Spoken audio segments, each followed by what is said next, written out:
सत श्री अकाल जी। उम्मीद करदा भी ठीक ठाक होवोगे तो सुरक्षित होवोगे।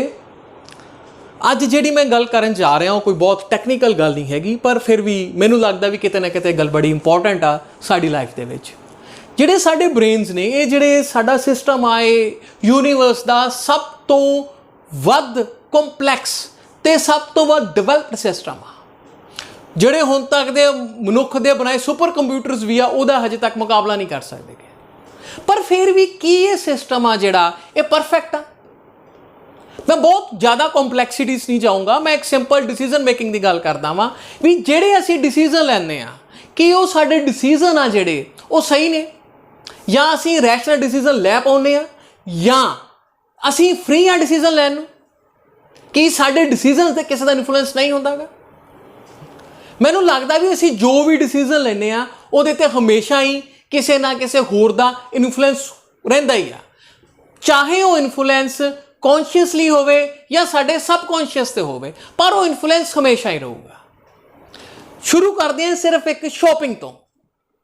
तुसी शॉपिंग लई जाना वा, जो भी तुसी शॉपिंग लई जाने हो या जो भी तुसी खरीदते हो, कि तुसी वो एक फ्री मन नाल फ्री दिमाग नाल लैंदे हो कि जिहड़ी तुहाडी डिसीजन मेकिंग आ यह बिल्कुल रैशनल आ।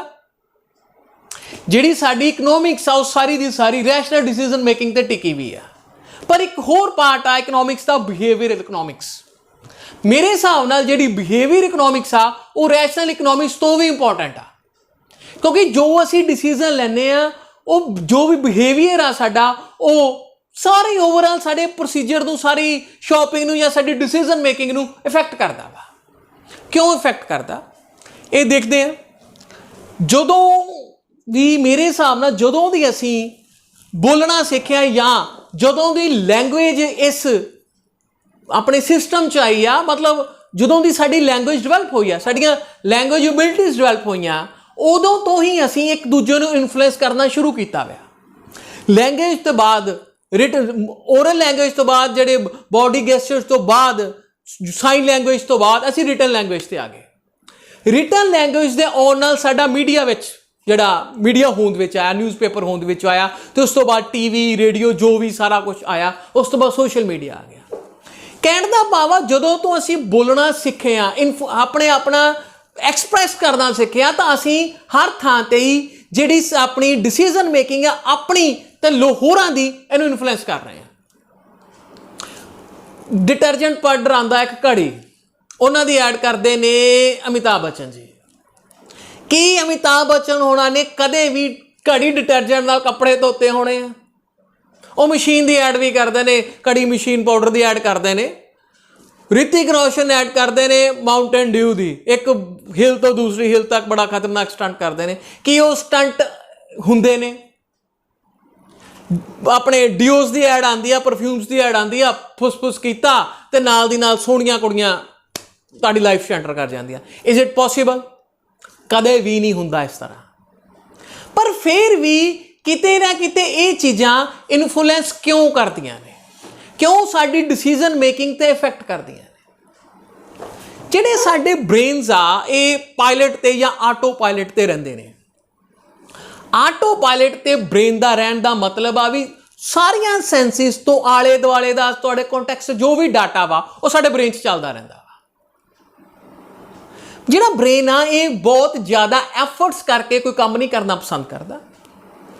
तुसीं मॉल च जाने हो, कोई खरीदारी करते हो, तो ब्रेन जिहड़ा जे तां तुसीं रैशनल डिसीजन मेकिंग करनी होवे तां तुसीं ओहदे सारे दे सारे प्रोस एंड कॉन्स किसी ब्रांड दे देखो, फुल कैलकुलेशन करो, ये इन्ने प्राइस का मैनूं ये बेनीफिट मिले, बट ये पॉसीबल नहीं हैगा।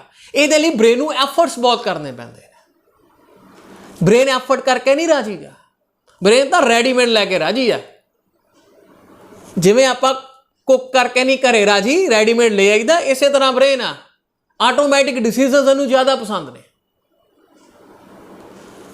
जो भी तुसीं शॉपिंग करदे हो जित्थों तुहाडे दिमाग च ब्रांड आंदा वा, ब्रांड तुसीं ब्रांड क्यों लैंदे हो? क्योंकि ब्रांड दे नाल तुहाडी जिहड़ियां सारियां मैमोरीज, तुहाडे एक्शनस, तुहाडे एक्सपीरियंस जुड़े हुए हैं। जदों कोई तुसीं ब्रांड लैंदे हो तो डिसीजन मेकिंग बड़ी क्विक हुंदी है। ब्रांड ने जे अपनी ब्रांड की प्रायोरिटी ये होंगी है भी तुहाडी जिहड़ी प्रायोरिटी लिस्ट ते आ वो टॉप ते आवे। टॉप ते आउण दा मतलब आ उहदा जिहड़ा टॉप स्पॉट आ तुहाडे ब्रेन च सब तो पहला जे किसी चीज़ आवे तो वो ब्रांड आवे। इन्हां चीज़ां करके ही सारे इन्फ्लुएंस करके साडी रैशनैलिटी वो खत्म हो जाती है।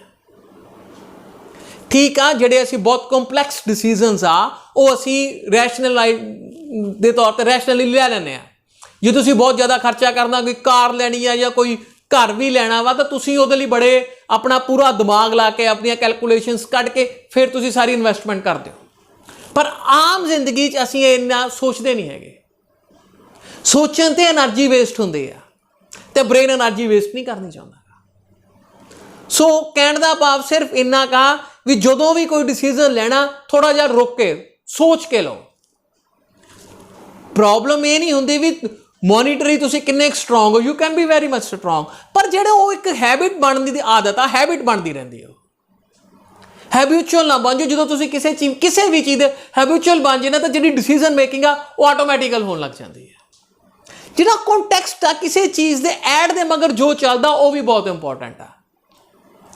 एक ऐड आ रही है शायद पैराशूट की ऐड आ रही है, वो पिछे की चल रहा वा वो एक सीन ते जिहड़ी थोड़ी जी बाल्ड वमन वो फील कर रही है, पर उस चीज़ के पिछे नोट करने वाली की गल आ उस पिछे जिहड़ा सीन आ हॉस्पिटल का सीन आ। They actually predicted a cancer patient. Why? क्योंकि कैंसर पेशेंट्स बाल्ड हो जाते हैं, गंजे हो जाते हैं। किते ना किते जाके वो कित्थे चीज़ जोड़ रहा ये देखो तुसीं। एडवरटाइजमेंट्स जिहड़ियां साडियां हमेशा साडे ब्रेन नूं इफैक्ट करदियां। इसलिए डिसीजन रैशनल मेकिंग नहीं होंदी। जदों तुसीं शॉपिंग करन जाते हो तो जिहड़ा दुकानदार हुंदा वा वो ट्राई ये करदा भी तुहानूं जिहड़ी महंगियां चीज़ां वो पहलां दिखाईआं जाण। रीजन ये है भी जदों तुसीं एक बारी महंगी चीज़ लै ली उस तो बाद जे तुसीं कोई असैसरीज लैणियां वा तो तुहानूं जिहड़ा असैसरीज का प्राइस आ वो बहुत ज़्यादा नहीं लगेगा। तुसीं कार ते 10-12 लख लाता, हुण जो कहंदा भी जिहड़े सीट कवर्स ने वो बड़े वधिया सीट कवर्स ने जी इन्ने दे ने 2-4-5 हज़ार दे ने, चलो इदों वध भी ला ले, बट तुहाडे 10-12 लख ते अगे वो जिहड़ा तुहाडा 5-10 हज़ार बिल्कुल छोटा हो जाता। यही फायदा वो उठाते हैं। तुसीं बाजार से जाने एडवरटाइजमेंट्स लगियां होंदियां वा बाय 2 गेट 5, ਇਹਦੇ ਚ ਕੀ ਹੁੰਦਾ ਵਾ ਜਾਂ 50% ਆਫ 50% ਆਫ ਬਾय 2 गेट 5 ਕੁਛ ਇਸ ਤਰ੍ਹਾਂ ਦੇ। ਉਹ ਕੀ ਹੁੰਦਾ ਵਾ ਦਿਮਾਗ ਦੇ ਦੋ ਸਿਸਟਮਸ ਆ। ਜਦੋਂ ਤੁਸੀਂ ਕੋਈ ਡਿਸੀਜਨ ਮੇਕਿੰਗ ਜਾਂ ਡਿਸੀਜਨ ਲੈਣਾ ਹੁੰਦਾ ਪ੍ਰਾਈਸ ਰਿਲੇਟਡ ਡਿਸੀਜਨ ਲੈਣਾ ਹੁੰਦਾ ਜਾਂ ਤਾਂ ਬ੍ਰੇਨ ਦਾ ਪੇਨ ਸਿਸਟਮ ਤੁਹਾਡਾ ਐਕਟੀਵੇਟ ਹੋਊਗਾ ਜਾਂ ਰਿਵਾਰਡ ਸਿਸਟਮ। ਜਦੋਂ ਰਿਵਾਰਡ ਸਿਸਟਮ ਨੇ ਤੁਹਾਡੇ ਪੇਨ ਸਿਸਟਮ ਨੂੰ ਕਵਰ ਅਪ ਕਰ ਲਿਆ ਤਾਂ ਤੁਸੀਂ ਉਹ ਪਰਚੇਜ਼ ਕਰੋਗੇ। ਜੇ ਪੇਨ ਸਿਸਟਮ ਆ ਜਿਹੜਾ ਤੁਹਾਡਾ ਉਹ ਜ਼ਿਆਦਾ हावी हो गया तो तुसीं वो परचेज नहीं करोगे। ब्रांड्स का या किसी भी प्रोडक्ट का हमेशा ये रहिंदा भी तुहाडा रिवार्ड सिस्टम एक्टिवेट होवे तो पेन सिस्टम तुहाडा ना होवे।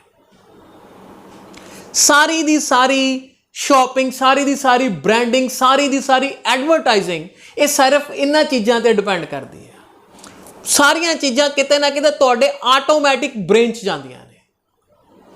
तुसीं कोई काम कर रहे होंदे हो तो टीवी ते ऐड चल रही होंदी है, टीवी ते ऐड तुसीं बड़ी गौर नाल ऐड नहीं देखदेगे, बट स्टिल ऐड दित्ती क्यों जाती उन्होंने भी पता वे जो तुसीं ऐड आ गई तुसीं शायद किसी होर चैनल ते चले जाओगे, बट स्टिल जो चलदियां ने तुहाडे ब्रेन नूं इन्फ्लुएंस करदियां रहिंदे ने, सबकॉन्शियसली करदियां आंदियां ने। बैनर वाल जिहड़ा जां आपां किसी भी पैम्फलेट वाल वेखदे आ वो कुछ सैकेंड्स दा हुंदा, नॉट मोर दैन 2 और 3 सैकेंड्स, बट स्टिल उन्हां दा इन्फ्लुएंस किन्ना हुंदा ये देख के चलिओ। जो आले दुआले चल रहा जिहड़ा आटो पायलट आ साडा सारा डाटा इकट्ठा करता रहिंदा। So you are not rational decision makers.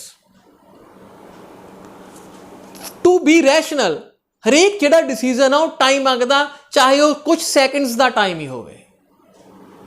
Shopping करन भी जाना, जे तुसीं कुछ लेना स्टॉप 2 मिनट रुक जाओ, थोड़ा जिहा दिमाग ला लो बस।